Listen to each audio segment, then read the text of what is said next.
Vijayawada Pandit Nehru bus station ను రవాణా శాఖ మంత్రి రామ్ ప్రసాద్ రెడ్డి అధికారులతో కలిసి పరిశీలించారు. బస్ స్టేషన్ లో ప్రయాణికులకు కల్పిస్తున్న సౌకర్యాలు, బస్ సర్వీసులపై ఆరా తీశారు. ఆర్టీసీ ప్రయాణికులు ఎదుర్కొంటున్న వివిధ సమస్యలను మంత్రి అడిగి తెలుసుకున్నారు. కొత్త బస్సులు ఏ మేరకు అవసరమన్న అంశంపై అధికారులతో మంత్రి చర్చించారు. ఆర్టీసీపై వైసీపీ సర్కార్ నిర్లక్ష్యంగా వ్యవహరించిందని రామ్ ప్రసాద్ రెడ్డి ఆక్షేపించారు. సిటీ బస్సు టెర్మినల్లో బస్సు ఎక్కి ప్రయాణికుల సమస్యలు తెలుసుకున్న మంత్రి రామ్ ప్రసాద్ రెడ్డితో మా ప్రతినిధి పూర్ణ ఫేస్ టు ఫేస్. రవాణా శాఖ మంత్రి రామ్ ప్రసాద్ రెడ్డి ఈరోజు విజయవాడ పండిట్ నెహ్రూ బస్ స్టేషన్లో విస్తృతంగా పర్యటిస్తున్నారు. ఏదైతే ప్రయాణికుల నుంచి సమస్యలను అడిగి తెలుసుకోవడంతో పాటు దానికి భవిష్యత్తులో ఏ విధంగా వాటికి రూపు రేఖలు తీర్చాలన్న దాని మీద కూడా ప్రయాణికుల నుంచి ఫీడ్బ్యాక్ తీసుకున్న పరిస్థితి నెలకొంది. ఇదే అంశం సంబంధించి మొత్తం మాట్లాడడానికి మంత్రి గారు ఉన్నారు. ఆయన అడిగి మరిన్ని వివరాలు చూస్తాం. సార్ చెప్పండి, తొలిసారి బాధ్యతలు స్వీకరించిన తర్వాత ఆసియాలోని పెద్దదైన పండిట్ నెహ్రూ బస్ స్టేషన్కి వచ్చి మొత్తం కూడా బస్ స్టేషన్ మొత్తం కూడా కలయి తిరిగారు. ఎటువంటి సమస్యలు మీ దృష్టికి వచ్చాయి? ముఖ్యంగా తెలుగుదేశం పార్టీ మరొకసారి ఏర్పడిన తర్వాత మా లక్ష్యం ఒకటే, నారా చంద్రబాబు నాయుడు గారి నాయకత్వంలో రాబోయే 5 సంవత్సరాలు సుస్థిరమైన పాలన ఇవ్వాలా.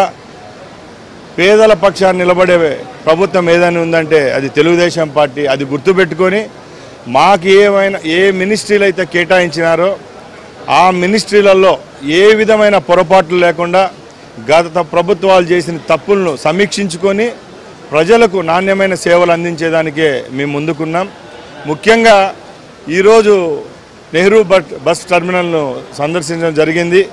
ఇక్కడ ప్రజలతోనైతేనే, అలాగే ఇక్కడ సిబ్బంది, యూనియన్ లీడర్స్ అందరితో ఒక 2 గంటలు ఇంటరాక్ట్ అయ్యి రాబోయే కాలంలో ఏ విధమైన చర్యలు తీసుకుంటే ప్రమాదాలు అరికట్టడం, అలాగే రాబోయే కాలంలో తెలుగుదేశం పార్టీ గౌరవప్రదంగా ముందుకెళ్తున్న మహిళా మూర్తులందరికీ ఫ్రీ ట్రాన్స్పోర్టేషన్ దాని గురించి ఒక సమీక్ష, అలాగే ఉద్యోగస్తులు యూనియన్కి సంబంధించిన కొన్ని సమస్యలపై ఇవన్నీ తెలుసుకునేదానికి ఈరోజు ఇక్కడ రావడం జరిగింది.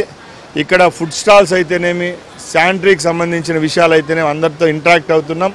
తప్పకుండా ఏ విధమైన పొరపాట్లు లేకుండా గత ప్రభుత్వాల హయాంలో ఏ విధమైన తప్పులు జరిగాయో అవి తప్పకుండా సమీక్షిస్తాం. రాబోయే 5 సంవత్సరాల్లో ఆంధ్రప్రదేశ్ ఏపీఎస్ఆర్టీసీని ముందుకు తీసుకొని పోయేదానికి ఒక రవాణా మంత్రిగా నేను హామీ ఇస్తున్నా. ఇంకోటి, ఎక్కడ బస్సు ఆగిపోతాయో తెలియని పరిస్థితి ఏర్పడింది. ఎందుకంటే గత 4 సంవత్సరాల్లో రోడ్లు కూడా అధ్వానంగా ఉన్నాయి. బస్సులు కూడా ఎక్కడ కూడా కొత్త బస్సులు కొన్న దాఖలాలు లేవు. కొత్త బస్సులకు అయితే ప్రతిపాదనలు పెట్టారు, అవన్నీ కూడా ఆచరణలోకి ఇంకా రాలేదు. వాటి మీద సమీక్ష జరపబోతున్నారు. తప్పకుండా అండి. గత ప్రభుత్వంలో 5 సంవత్సరాల నుంచి ఎన్నో సంస్థలు నిర్వీర్యం అయిపోయినాయి. దానిలో ఏపీఎస్ఆర్టీసీ కూడా ఒకటి. మీకు ముందే తెలుసు, జగన్మోహన్ రెడ్డి గారు ముఖ్యమంత్రి అయిన తర్వాత ఆయన పాదయాత్రలో ఒకటే చెప్పాడు, ఆర్టీసీని కాపాడుకుంటాం, ఆర్టీసీని వచ్చి ప్రభుత్వంలో విలీనం చేసుకుంటాం అని చెప్పడం జరిగింది. ఇక్కడ చాలామంది కార్మిక సోదరులు కూడా ఉన్నారు.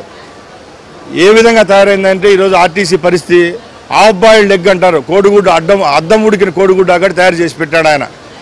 ఎందుకంటే ఆర్టీసీ ఎంప్లాయీస్ అందరికీ జీతం ఇచ్చేది ప్రభుత్వము, ఇదంతా నడిపేది వచ్చి ఒక సంస్థ, కార్పొరేషన్.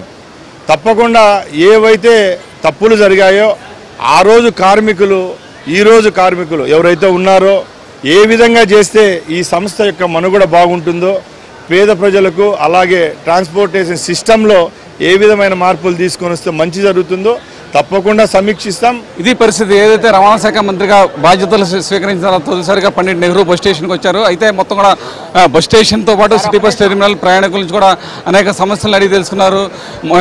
అధికారులతో సమన్వయంతో మొత్తం కూడా సమస్యలు అన్నిటికీ ఒక పరిష్కార మార్గం చూపుతానని చెప్పి కూడా మంత్రి హామీ ఇవ్వడం కూడా జరిగింది. ఏదైతే మహిళలకు ఉచిత బస్సు ప్రయాణం హామీ ఖచ్చితంగా ఒక 10 రోజుల్లో దాన్ని